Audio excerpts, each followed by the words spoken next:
Alors voilà, on a la possibilité donc de modifier l'épaisseur du contour.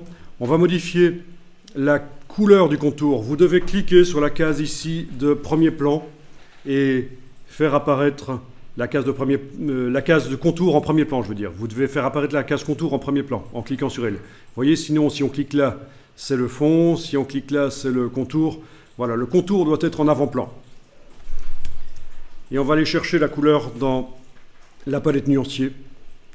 Donc vous allez faire apparaître les palettes. Toutes les palettes sont dans le menu fenêtre. C'est listé par ordre alphabétique. Donc ça va être nuancier, menu fenêtre, nuancier. Étant donné qu'on a démarré d'un document pour le web, on a des couleurs bien vives dans le nuancier. On a du vert bien vif, du cyan bien vif, enfin du bleu quoi. On a des couleurs bien vives, on est d'accord ? Alors, ce qu'il est possible, c'est que ça s'affiche sous forme d'une petite icône de ce genre-là. Voilà. Regardez, ici, vous avez peut-être ça. Ouais. Voilà. Vous cliquez là-dessus. Enfin, vous allez le détacher. Cliquez, glisser. Cliquez, glisser, vous connaissez, enfoncez la souris. Vous le détachez. Vous l'agrandissez avec la double flèche ici, s'il faut. Voilà, vous avez le nuancier. Oui, ça peut arriver que ça s'affiche différemment. Voilà. Alors là, vous allez pouvoir choisir la couleur que vous voulez mettre pour le contour. On va peut-être... oui, on ne va pas agrandir les vignettes ici dans le nuancier. Sinon, on pourra agrandir les vignettes, ça part ici. Affichage par vignette moyenne. Mais ça marche aussi bien par petite vignette pour l'instant. Pas de problème. Vous avez pu choisir donc la couleur que vous voulez. Vous voyez qu'on a des couleurs bien vives. On est dans un document RVB.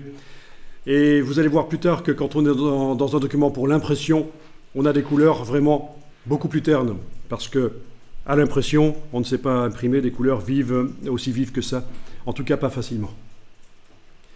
Bien, vous allez pouvoir choisir la couleur de fond, il faut mettre la case de fond en avant-plan. Alors, ceux qui sont habitués à Photoshop vont peut-être avoir l'idée de double-cliquer sur la case et de choisir la couleur comme ça, à la manière Photoshop. Moi, je vous le déconseille dans Illustrator. Il vaut mieux utiliser le nuancier, parce que ça va nous permettre, une fois que vous aurez utilisé une couleur dans une illustration, de modifier la couleur dans le nuancier, et toutes les formes qui utilisent cette couleur dans l'illustration vont changer. Ça, c'est intéressant.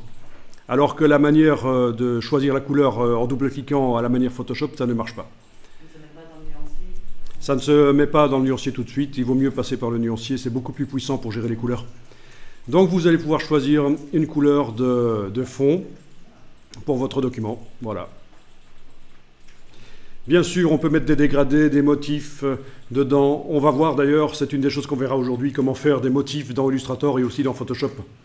Parce que les motifs, c'est quand même important pour amener de l'ambiance, créer du graphisme facilement, du graphisme visuellement riche.